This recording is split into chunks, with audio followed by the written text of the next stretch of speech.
Bom dia, meus irmãos, meus amigos. Mais uma quinta-feira.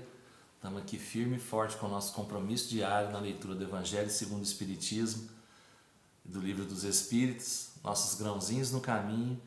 E o Evangelho traz para a gente hoje, no capítulo 25, buscai e achareis, ajuda-te e o céu te ajudará. Ontem eu disse isso numa mensagem à noite que eu mandei. E hoje eu abro cedo, né? E justamente nessa mensagem. Pedi e se vos dará, buscai e achareis, batei à porta e se vos abrirá. Porque todo aquilo que pede recebe, quem procura acha, e se abrirá àquele que bater à porta. Também qual é o homem dentre vós que dá uma pedra ao filho quando lhe pede pão? Ou se lhe pede um peixe, lhe dará uma serpente? Se, pois, sendo maus como sois, sabeis dar boas coisas aos vossos filhos, com quanto mais forte razão vosso Pai que está nos céus dará os verdadeiros bens àqueles que lhes pedem. Sob o ponto de vista terrestre, a máxima buscai e achareis é análoga a esta: ajuda-te e o céu te ajudará. É o princípio da lei do trabalho e, por conseguinte, da lei do progresso, porque o progresso é filho do trabalho e o trabalho coloca em ação as forças da inteligência. Mas o progresso que cada homem cumpre individualmente durante a sua vida é bem pouca coisa, imperceptível mesmo num grande número. Como então a humanidade poderia progredir sem a pré-existência e a resistência da alma? As almas, indo-se cada dia para não mais voltarem, a humanidade se renovaria sem cessar com os elementos primitivos, tendo tudo a fazer, tudo a aprender. Não haveria, pois, razão para que o homem fosse mais avançado hoje do que nas primeiras idades do mundo, uma vez que a cada nascimento todo o trabalho intelectual estaria por recomeçar. A alma, ao contrário, voltando com o seu progresso realizado e adquirindo cada vez alguma coisa a mais, é assim que ela passa gradualmente da barbárie à civilização material e desta à civilização moral. Se Deus houvesse isentado o homem do trabalho do corpo, seus membros estariam atrofiados.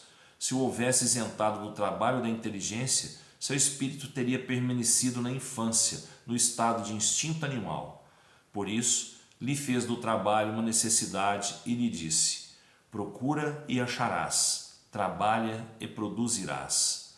Dessa maneira serás o filho das tuas obras, delas terás o mérito e serás recompensado segundo o que tiveres feito. Sob o ponto de vista moral, aquelas palavras de Jesus significam: pedi a luz que deve clarear o vosso caminho, e ela vos será dada. Pedi a força de resistir ao mal, e a tereis.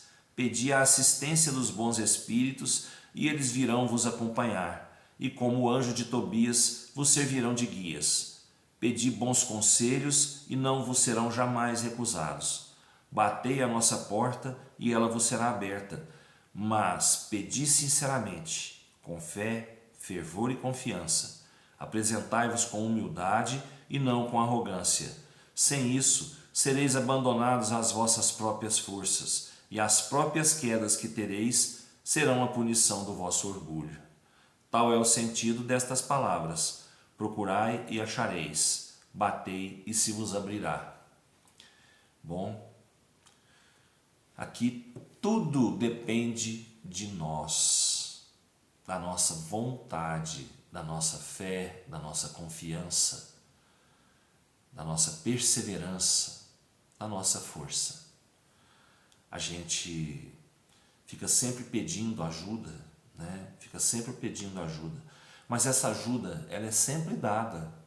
Os espíritos nunca se negam a ajudar. Nós é que não fazemos nossa parte.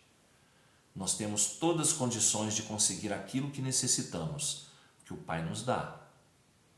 Mas como está a nossa força no momento que a gente pede? A gente realmente quer isso? A gente realmente está buscando isso? Aquilo que a gente está pedindo? Porque se nós só pedimos e esperamos que caia de bandeja na nossa mão, nunca a gente vai conseguir. Nunca.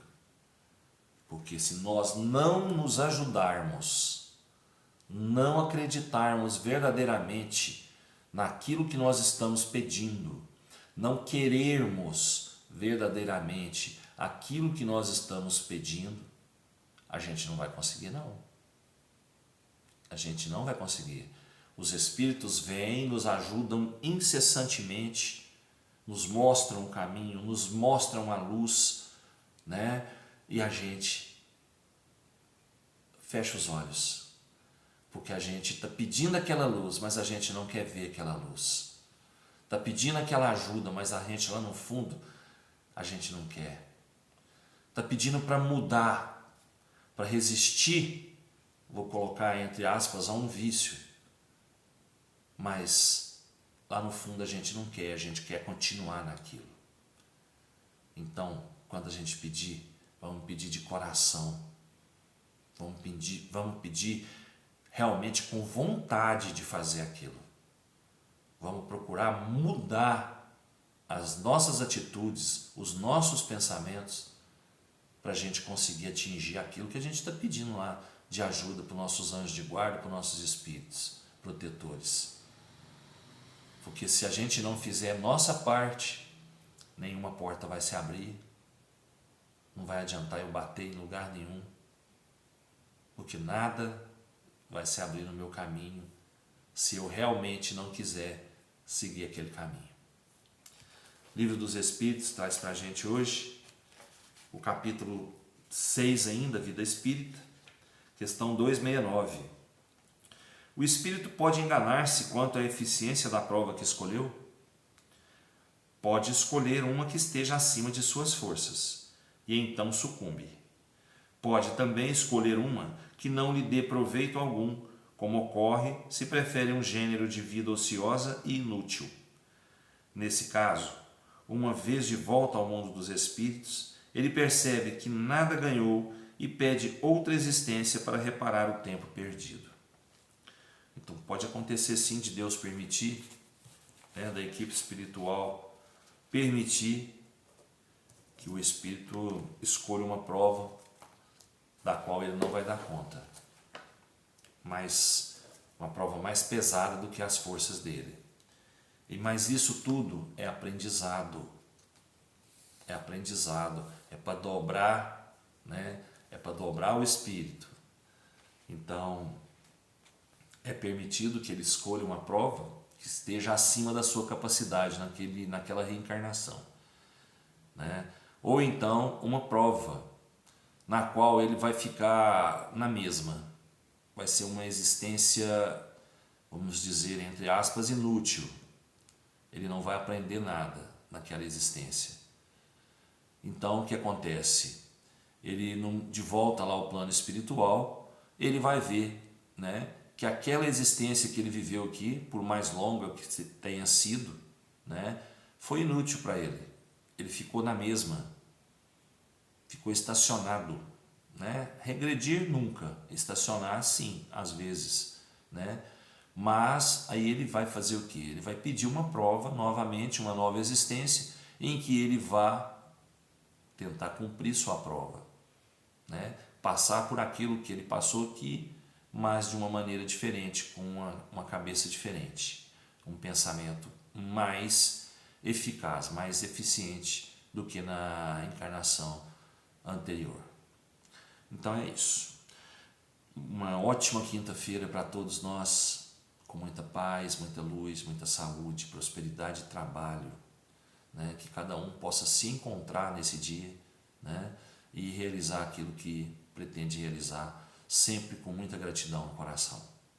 Que Jesus nos abençoe, nos fortaleça, e nos dê uma ótima quinta-feira. Até amanhã, se Deus quiser, eu tenho certeza que Ele quer. Beijo no coração, pessoal.